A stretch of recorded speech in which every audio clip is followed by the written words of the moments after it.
जय हिंद जय महाराष्ट्र मित्रांनो. तर आज आपण बघणार आहोत की फायनल रिझल्ट हे कधीपर्यंत येणार आहे. जे फायनल मेरिट लिस्ट आहे, खूप मुलांचे कमेंट आले होते मित्रांनो, ते आपण आज सॉल्व करण्याचा प्रयत्न करणार आहोत. तर चला आपण काय काय पॉईंट कव्हर करणार या व्हिडिओच्या माध्यमातून ते आपण बघणार आहोत. तर फायनल मेरिट लिस्ट ही कधीपर्यंत येणार मित्रांनो, तर तुम्हाला मी डेट देणार आहे, जे की आपण चौकशी केल्यानंतर ही डेट समोर आलेली आहे. त्याच्या पहिले आपला रिझल्ट लागणार आहे. तर चला नेक्स्ट पॉईंट असणार आहे डॉक्युमेंट व्हेरिफिकेशनसाठी. हे डॉक्युमेंट तुमच्याकडे आहेत का? डॉक्युमेंट तुम्ही क्लिअर ठेवा मित्रांनो, कारण डॉक्युमेंट व्हेरिफिकेशन तुमचे एप्रिल मंथमध्ये होणार आहे मित्रांनो. रिझल्ट कधी लागणार आहे तर आपण व्हिडिओच्या लास्टमध्ये बघणार आहोत. त्याच्यानंतर मराठी 30 आणि इंग्लिश 40चे सर्टिफिकेट चालेल का? जे की मुलांचे खूप डाऊट आणि क्वेश्चन मला आले होते आपल्या टेलिग्राम चॅनलवर की सर आमच्याकडे मराठी 30 आणि इंग्लिश 40चे सर्टिफिकेट आहे आणि इंग्रजी 30चे सर्टिफिकेट नाही आहे, त्याच्यामुळं इंग्रजी 40चे सर्टिफिकेट चालणार आहे का? तर आपण ह्या व्हिडिओच्या माध्यमातून त्यांचे डाऊट हे क्लिअर करणार आहेत मित्रांनो. आणि फायनल मेरिट लागणार आहे की आणखी काय डायरेक्ट लिस्ट लागणार आहे, तर आपण ह्या व्हिडिओच्या माध्यमातून बघणार आहोत मित्रांनो. जर तुम्ही आपल्या चॅनलवर नवीन असाल तर प्लीज चॅनलला लाईक आणि सबस्क्राईब करून घ्या मित्रांनो, जेणेकरून नेक्स्ट व्हिडिओ जे येईल अपडेट ते तुमच्याकडे लगेच पोहोचण्यासाठी तुम्ही चॅनलला आत्ताच सबस्क्राईब करून घ्या मित्रांनो. तर चला व्हिडिओला सुरुवात करू. एक एक पॉईंट आपण ह्या व्हिडिओच्या माध्यमातून कव्हर करणार आहोत. तर फर्स्ट पॉईंट असा मित्रांनो, डॉक्युमेंट व्हेरिफिकेशनसाठी तुमच्याकडे काय काय डॉक्युमेंट अवेलेबल पाहिजे. तर आपल्या टाईमवर गोंधळ होऊ नये त्यासाठी तुम्ही डॉक्युमेंट आपले क्लिअर ठेवा मित्रांनो. तर आपण जे डॉक्युमेंट आपण फॉर्म भरताना तिथं अपलोड केले होते ते संपूर्ण डॉक्युमेंट आपल्याला डॉक्युमेंट व्हेरिफिकेशनच्या टायमाला अवेलेबल तिथं पाहिजे मित्रांनो. आणि ओरिजिनल डॉक्युमेंट प्लस आपल्याकडे एक फोटोकॉपीचा सेट पाहिजे मित्रांनो, जी झेरॉक्स करायचं आहे तुम्हाला फोटोकॉपी. ओके, फोटोकॉपीचा सेट पाहिजे आणि सेल्फ अटेस्टेड पाहिजे ते फोटोकॉपी सेट करून. तर डॉक्युमेंट काय काय अपलोड केलं आहे थोडक्यात आपण माहिती घेणार आहोत मित्रांनो. तर चला, तुम्ही स्टार्टिंगला SSC सर्टिफिकेट अपलोड केलं होतं, त्याच्यानंतर HSC सर्टिफिकेट, त्याच्यानंतर डिग्रीचं सर्टिफिकेट तुम्ही दिलं होतं मित्रांनो. तिथं डिग्रीचं तुम्हाला डिग्री पाहिजे होती मित्रांनो. डिग्री मुलांनी अपलोड केली असेल किंवा नाही नसेल केली, तुम्ही डिग्री काढून ठेवली असेल किंवा नसेल, तुमच्याकडे डिग्री नसली तरी तुम्ही एक काम करा. कोणी मुलांनी काय केलं, ग्रॅज्युएशनचे जे सर्टिफिकेट असतं, ग्रॅज्युएशनचं जे लास्ट सर्टिफिकेट भेटतं 6 सेमिस्टरचं, ते अपलोड केलेलं आहे. कारण खूप मुलांकडे डिग्रीचं सर्टिफिकेट नव्हते मित्रांनो. तर मला एक कमेंट आली होती मित्राची की डिग्रीचं सर्टिफिकेट माझ्याकडं नव्हतं, तर मी 6 सेमिस्टरचं आपलं मार्कशीट अपलोड केलं होतं. तर मला डिग्रीचं सर्टिफिकेट हे कंपल्सरी आहे का मित्रांनो? तर रिस्क घेऊ नका, तुम्ही डिग्रीचं सर्टिफिकेट आत्ताच काढून ठेवा, जे की तुमच्या कॉलेजमध्ये जाऊन तुम्ही डिग्रीचं सर्टिफिकेटसाठी अप्लाय करू शकता आणि ते डिग्री सर्टिफिकेट तुम्हाला भेटून जाईल मित्रांनो. आणखी तुमच्याकडे डॉक्युमेंट व्हेरिफिकेशनसाठी 1 महिना तरी आहे, त्यासाठी तुम्ही आत्ताच डिग्रीचं सर्टिफिकेट हे काढून घ्या मित्रांनो. त्याच्यानंतर तुम्ही एक I D proof 5 ID proof होतं तिथं, 5 पैकी एक अपलोड करायचं होतं, जे की ड्रायव्हिंग लायसन्स, आपलं आधार कार्ड, त्याच्यानंतर पॅन कार्ड, मतदान कार्ड, ह्याचे 5 ID कार्ड होते. त्याच्यापैकी एक तुम्ही जे अपलोड केलं असेल ते तुमच्याकडे ठेवा मित्रांनो, जेणेकरून तुम्हाला तिथं दाखवता आले पाहिजे. त्याच्यानंतर ज्यांनी कॅटेगरीमध्ये फॉर्म भरला होता मित्रांनो, कास्टमध्ये कॅटेगरीसाठी तुम्ही तिथं कास्ट सर्टिफिकेट, त्याच्यानंतर नॉन क्रिमिनल, त्याच्यानंतर डोमेसाईल, हे सर्टिफिकेट तुम्ही अपलोड केले होते मित्रांनो, ते तुम्हाला कंपल्सरी ठेवायचे मित्रांनो. जे अपलोड केले होते ओरिजिनल आणि एक फोटोकॉपी, सेल्फ फोटोकॉपी. त्याच्यानंतर तुम्हाला टायपिंग सर्टिफिकेट हे कंपल्सरी मित्रांनो, जे की मराठी 30 आणि इंग्लिश 30 सांगितलं आहे मित्रांनो. मराठी 30 आणि इंग्लिश 30. तर खूप मुलांकडं काय इंग्लिश 40चं सर्टिफिकेट आहे मित्रांनो आणि मराठी 30चे आहे. तर खूप मुलांचे मला कमेंट आले होते की सर आमच्याकडे इंग्लिश 40 आहे, तर ते सर्टिफिकेट चालेल का?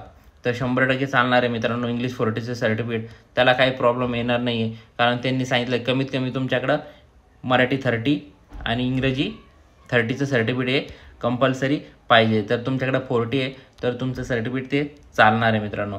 तर नेक्स्ट पॉईंट बघा मित्रांनो, मराठी 30-40 चालणार, डॉक्युमेंट तुम्ही क्लिअर ठेवा. त्याच्यानंतर तुम्ही लहान कुटुंबाचे एक सर्टिफिकेट तुम्ही साईन करून अपलोड केलं होतं मित्रांनो, ते पण व्यवस्थित ठेवा, कारण डॉक्युमेंट व्हेरिफिकेशनसाठी तुम्हाला ते पण आवश्यक आहे मित्रांनो. त्याच्यानंतर MSITचं सर्टिफिकेट तुम्ही दिलं असेल ते पण तुम्हाला कंपल्सरी तिथं द्यायचं आहे मित्रांनो. त्याच्यासोबतच तुम्ही जे डॉक्युमेंट आणखी अपलोड केले असेल ते तुम्हाला पूर्ण कंपल्सरी तिथं दाखवायचे. ओरिजिनल प्लस फोटोकॉपी हे दोन्ही तुम्हाला तिथं घेऊन जायचं मित्रांनो, आणि फोटोकॉपी सेल्फ अटेस्टेडनुसार. तर आपलं फायनल रिझल्ट कधीपर्यंत लागणार आहे आणि त्याच्यासोबतच आपली फायनल मेरिट लिस्ट आणि डॉक्युमेंट व्हेरिफिकेशन कधीपर्यंत होणार आहे तर चला मी तुम्हाला सांगतो. त्याच्या पहिले तुम्ही आपलं टेलिग्राम चॅनल जॉईन नसेल केलं मित्रांनो, टेलिग्राम जे चॅनल आपलं ते लास्टपर्यंत डॉक्युमेंट व्हेरिफिकेशन जॉईनिंगपर्यंत आपण पूर्ण त्याच्यात अपडेट देत राहणार आहे. तर मी डिस्क्रिप्शनमध्ये टेलिग्रामची लिंक दिलेली आहे, तिथे तुम्हाला डेली अपडेट भेटणार आहे. त्यासाठी तुम्ही टेलिग्राम चॅनल जॉईन करून घ्या मित्रांनो.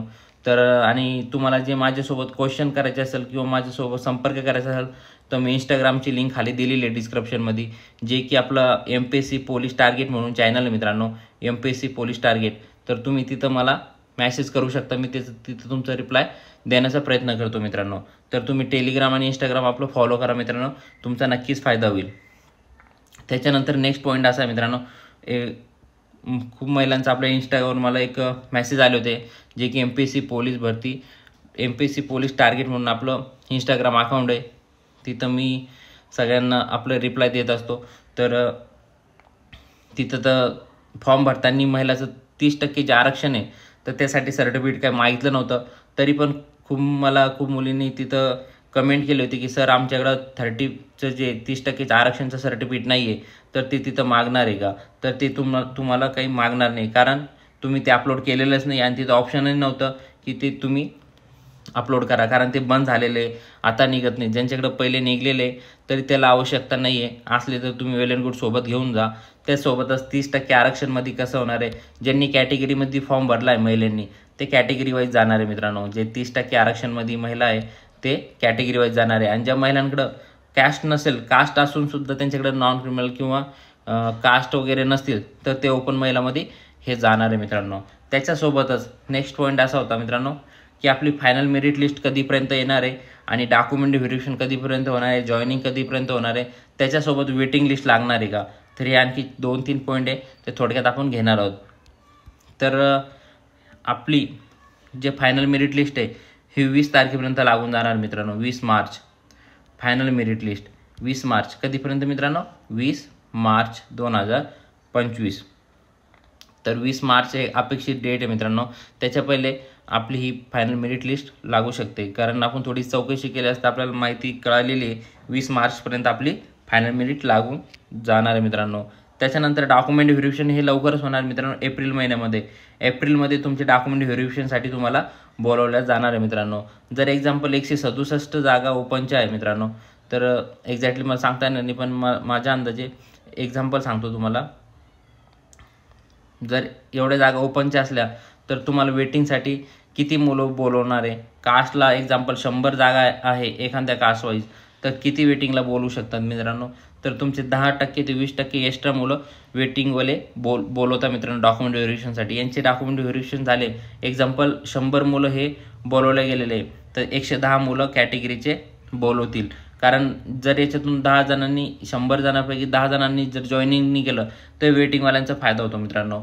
तर वेटिंगवर कमीत कमी परत ते 10 जॉईनिंग झाले तर पुढचे 10 जण आणखी डॉक्युमेंट व्हेरिफिकेशनसाठी बोलवता मित्रांनो. तर त्यासाठी वेटिंगवाल्यांचे सुद्धा चान्सेस असतात, कारण खूप मुलं हे जॉईन करतात किंवा त्यांची एक अट ठेवलेली आहे मित्रांनो की ते बॉन्ड करणार आहे मित्रांनो. BMC वाले बॉन्ड जे की तुम्ही जॉईन करणार आहे तर ते 2-3 महिन्यासाठी की 3 वर्षासाठी ते एक्झॅक्ट मला सांगता येणार नाही, काहीतरी रक्कम तिथं भरावी लागणार तुम्हाला आणि ते तुमच्याकडून लिहून घेता की ह्या डेटपासून तर ह्या डेटपर्यंत तुम्हाला इथं जॉब करावं लागणार आहे. कारण भरती प्रक्रिया त्यांनी राबवलेली आहे मित्रांनो, त्यासाठी त्यांची पण अट असते मित्रांनो, जाहिरातमध्ये दिलेलं आहे. तर तुम्हाला वेटिंगवाल्यांचा सुद्धा फायदा होतो मित्रांनो, कारण आता MPSCचे जे मुलं जॉईनिंग झालेले त्यांची अजून जॉईनिंग भेटलेली नाही, त्यांच्या लिस्टमध्ये नाव आलेले. खूप मुलं असे की ज्यांची पोलीस भरती मुंबईमध्ये सिलेक्शन झालेले मित्रांनो, जे की एक सर्व्हिसमॅन आहे, त्यांचे एक सर्व्हिसमॅनचे चान्स याच्यात वाढलेले आहे. कारण एक सर्व्हिसमॅनचे जे काम झालेले आहे MPSCमध्ये खूप एक सर्व्हिसमॅनचे काम झालेले आहे, त्याच्यानंतर मुंबई पोलीसमध्ये एक सर्व्हिसमॅनचे काम झालेले आहे.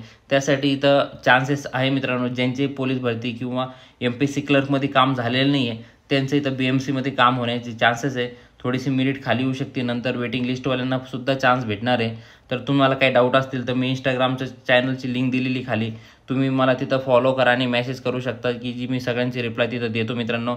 तर तुम्हाला माझा व्हिडिओ आवडला असेल तर प्लीज चॅनल लाईक आणि सबस्क्राईब करून घ्या. नवीन अपडेटसाठी तुम्ही प्लीज चॅनल आत्ताच लाईक आणि सबस्क्राईब करा मित्रांनो. थँक्यू मित्रांनो.